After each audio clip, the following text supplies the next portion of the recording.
Alright. How you doing, everybody? My name is Tyler Saul. I am here today to give you a informative speech on what is actually going on in a dance studio.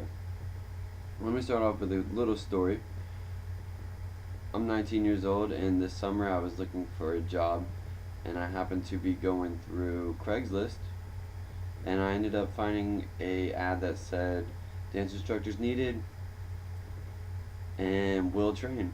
Hey, I hopped right on it, and the next day called him up, went in that day for a group lesson at the studio, and on the spot got the interview.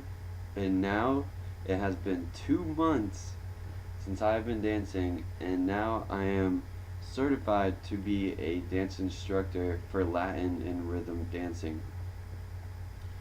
Now, as I was interviewing the owner, his name is Larry, and a few things he inspired me to do was to pursue with my life in dancing. And he has taught me that dancing is an inspiration that can transcend your life into a more giving person. At a social affair dance studio, where he is the owner of, as an instructor you give unconditionally and in return expect nothing. At all studios, as I asked him, it follows the same guidelines. And when you teach others unconditionally to be a better communicator. So at a dance studio, you are looking to communicate at a highly effective communication style. And as you learn to communicate through dancing and in nonverbal and verbal behavior, you learn to coach. And I say coach rather than teach others how to be a great dancer. And communication is essential in dance studios. Selling must be exquisite. And what I mean by your selling must be exquisite is your communication has to be exquisite. And when your communication is exquisite, thus your students tend to break down that barrier that most people put up when they first walk into a studio, and you get down on a more personal level.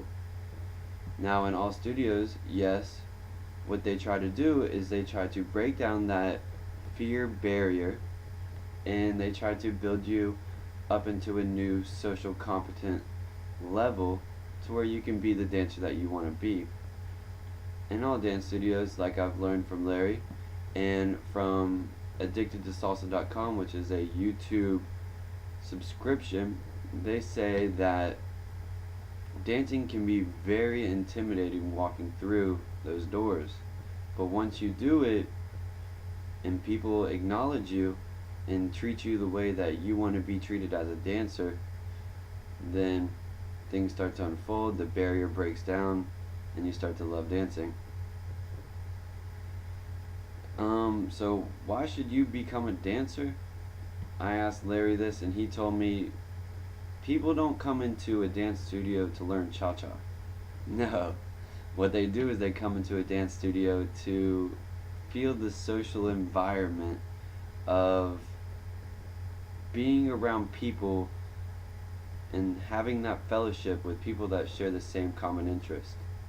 Because those same people may not be professional dancers, but they're still looking for that little bit of something in their life where they can, yes, fulfill what is lacking.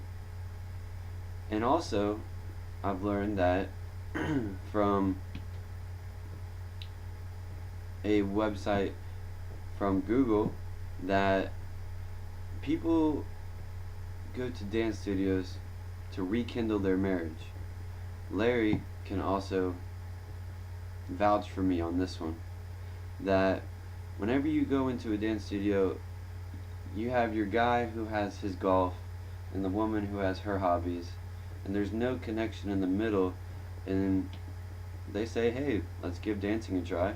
And with dancing, it is a non-competitive, easy, fun, great exercise activity where you both can share a same common interest that releases endorphins, which act as if you're unfamiliar, your body produces natural adrenaline, and it puts you in a great mood. So do you feel like dancing? Well, I challenge you to contact your closest dance studio or contact me, Tyler Saul, and see if you can rekindle anything in your life that may need to be spiced up a little bit. Thank you, and that is it. And Professor Gordon, I want to acknowledge you right now that yes, I do have a bit of some family issues right now, and the reason this video is being turned in late is because of these issues.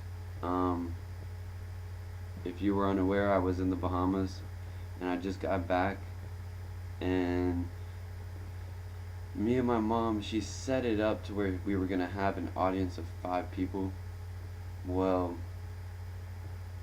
if you understand where I'm coming from, she didn't do that for me, and I didn't have 5 people, and so it got procrastinated until the point where I had to turn in the video and I had to do this myself. So I'm sorry about not having 5 people. I thought about having some stuffed animals, the thought that counts, but here I am today, Tyler Saul, giving you an informative speech on what it is like at a dance studio when I talk to the owner, as you heard in the interview that I presented to you. So, thank you for watching. Thank you for your time. Tyler Saul. Love your class. Have a great day. Oh, and by the way, thank you for making the links on the course content to turn in the speech critique in green. Thank you so much. It helped out tremendously. Glad this is done. Can't wait for my sales presentation. Have a great night, day. Enjoy yourself. Thank you, Professor Gordon.